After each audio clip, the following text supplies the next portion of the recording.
Hi everyone, and welcome to a new episode of Days Podcast along with a new video. I want to thank you guys so much for liking, subscribing, viewing, watching, and listening. I truly appreciate it. Today we are going to talk about somebody new. Her name is Alice Smith. Now, as far as with exclusive episodes on Patreon and Spotify, we will continue to do that.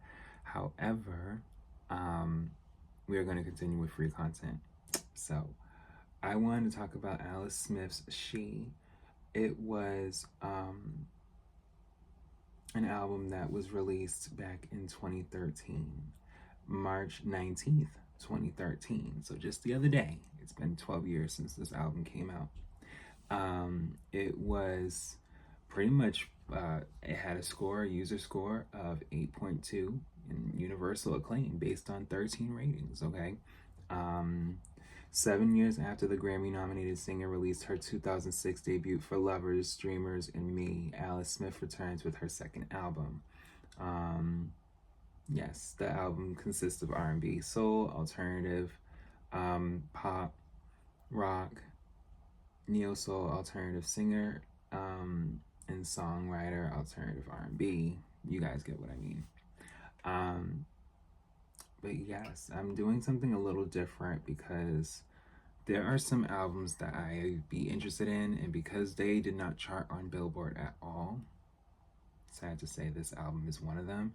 I have a different way of being able to connect all the dots with you guys on just all the information we need on just anything. So, well, not just anything, but you guys get it. Like, just when it comes to albums and things like that, I will be able to tear into different information that I usually, may look at,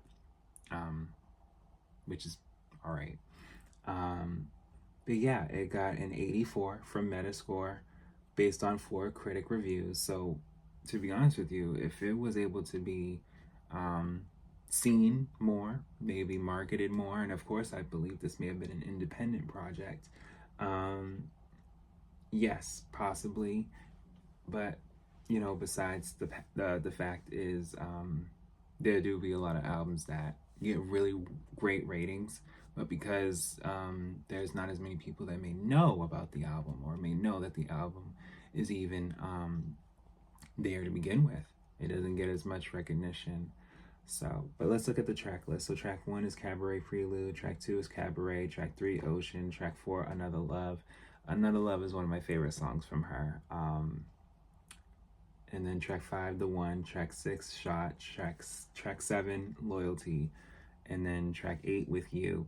Now, With You is another one of my favorites. I feel like Another Love and With You are like counterparts. It's like one's talking one way and then one's talking another, but they're both effortlessly, battling it out. Like, all right, do you want another love or do you want me to be with you? Or do I want to be with you or do I want to have another love? And the way that it just kind of flowed in the album, it made sense, especially with one being track 4 and one being track 8. It's like, well, half and half. But track 9 Fool for You, track 10 Be Easy, that is my favorite song from her. And I remember hearing Be Easy, I believe this was on Being Mary Jane. Yep, I remember hearing it on there, and it just was randomly playing. And how they have like the sequence music, and a lot of times sequence music, as opposed to the artist, can actually propel based on how much it's watched, whatever case would be, if people actually look into them. And I actually looked into her. I said, well, who is this? And I heard Be Easy for the first time back in 2013, 2014. I was like, oh my God, this is a great song. And then the last track is She, which is a great outro ending type of song to kind of let people know, like, oh, we'll be back. And she didn't come back for a while, but if you ask me, as far as with this album, it did really well as far as from my taste. It did chart in the top R&B and hip hop albums chart. I can actually find that, guys. Give me 1 second. Let's see here. I it somewhere. Yes, I know I had it somewhere. Let me just see.